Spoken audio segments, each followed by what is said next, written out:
Hey y'all, grown black folks talk. Moving on, the strengths of moving on. So, the idea that I have for you today is I have done all the coverage that I'm going to do about Willa and Jada. I'm moving on from the topic.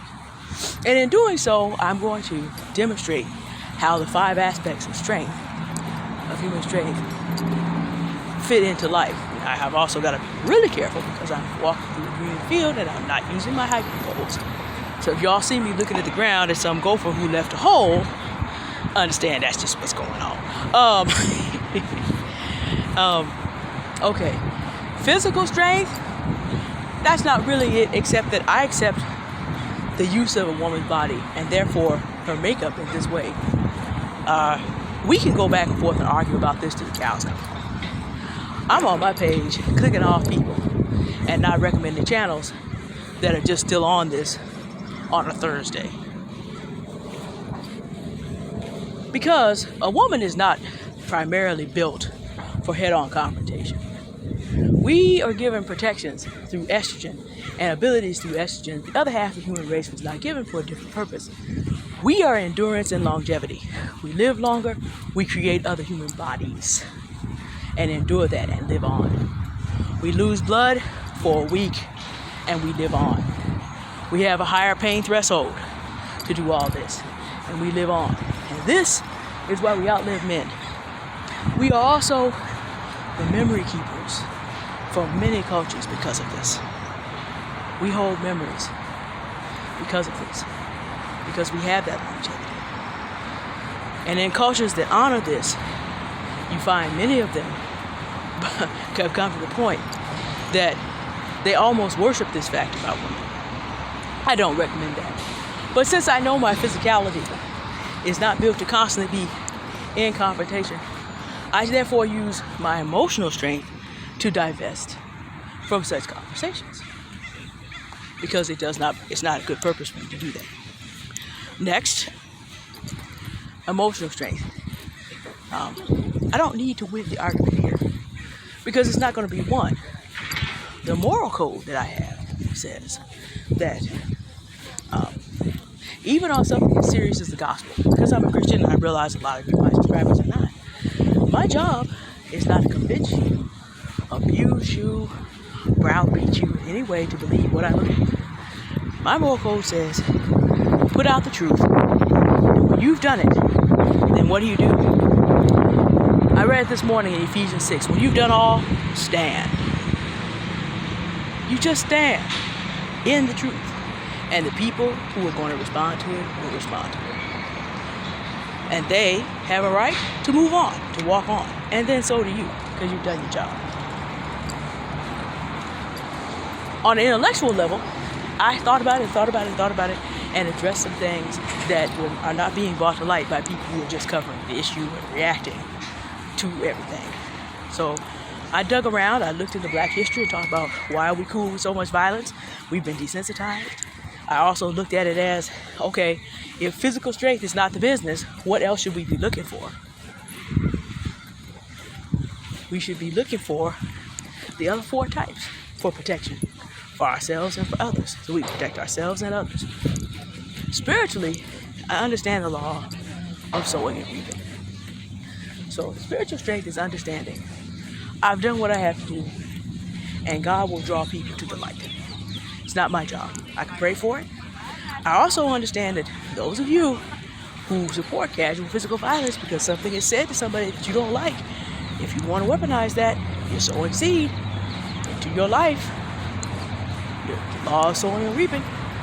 It's all fun and games when you think it can go against somebody else, but that crop's gonna come up. So what can I do? Work toward and pray for greater understanding in the community about these issues.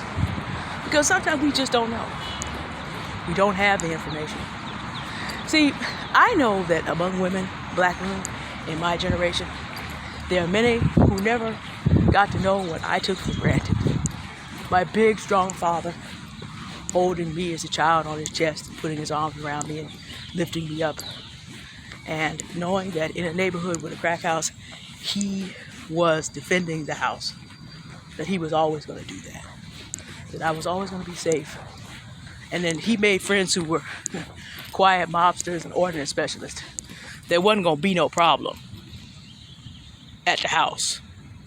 He told family members, you come around here again, don't. So that was my experience. I'm not in the position of having the trauma of never having a father or uncles or a grandfather who would make the world back up off of hurting me. I had that. So I recognize a lot of this issue has to do with what black men have not done, as well as it was done in my father and grandfather's generation. I do recognize that.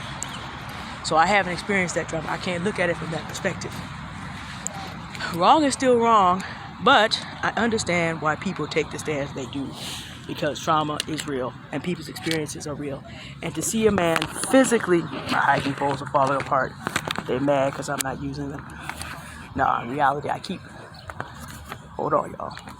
Keep rubbing that latch against my hip, and it's opening up. Let me carry these this way. All right, there we go. Learn something. Use the intellectual strength for a minute. Solve a problem. Understand a problem and solve it. So what happens is, I don't speak from that place. And in not speaking from that place, I don't have the ability to connect on that level. Wrong is still wrong, but something that we learn as we mature emotionally and morally is that, just like I say about Will Smith, we have to understand even if we cannot condone. And that black women are crying out for men just to do the basic level, because so many daughters have been abandoned by their fathers. And so many women have been abandoned by the men who said to get what they wanted, that they loved them.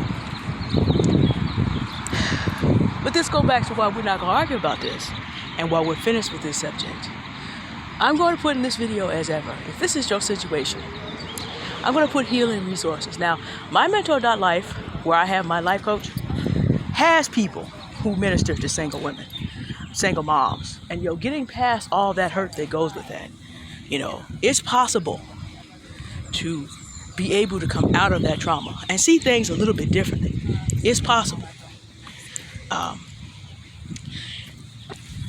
As a Christian, I can also tell you that the Lord Jesus Christ can heal a multitude of wounds as well, as you learn to walk with Him and understand His word correctly. Not churchy, but His word correctly. And know what it says about the duties of men and women. Submit to your man. Submit to your man. No, your man's supposed to love you the way Christ loves the church. And before it says any of that, it said all of you are to submit to one another in the fear of God. And then there's all these qualifications for the kind of person you're supposed to be. And men who are demanding you are submission are not meeting the qualifications and skip the 21st verse.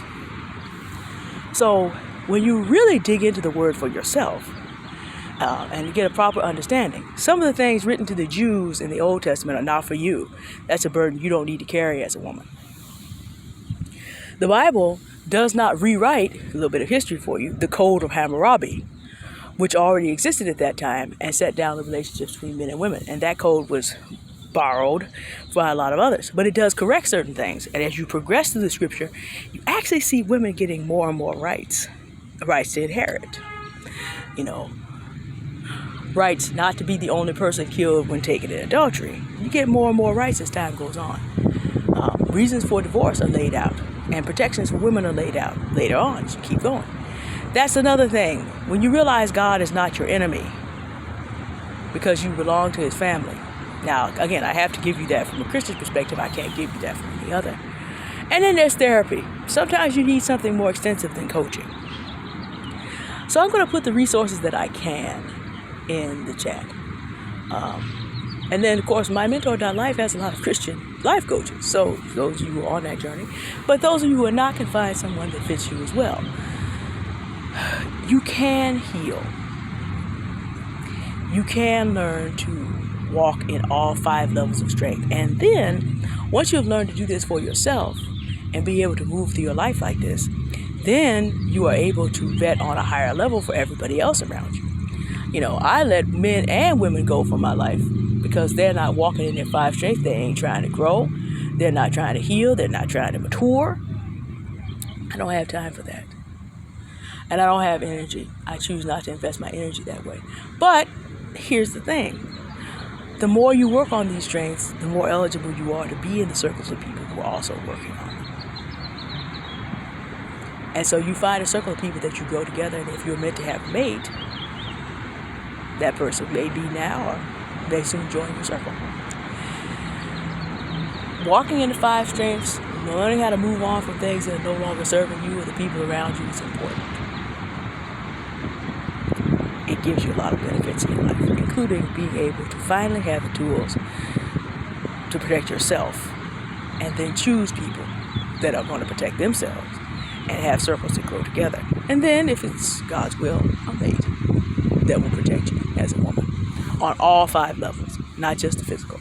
But healing, I have a life coach myself. I don't have some of the things to heal from that many of you, my subscribers, might, but there are things. So I've been doing the work. And in fact, I'm out here earlier today because I'm going to walk back and get to my appointment with my coach. So all of us, I'm doing the work and I'm telling you all about it. Be well. Develop your strength, all of it. Now I'm going to do another short video follow-up on this a little bit later about is strength just for men? Of course the answer is no, but we need to talk about that for just a minute. All right. You have a good day now. Goodbye.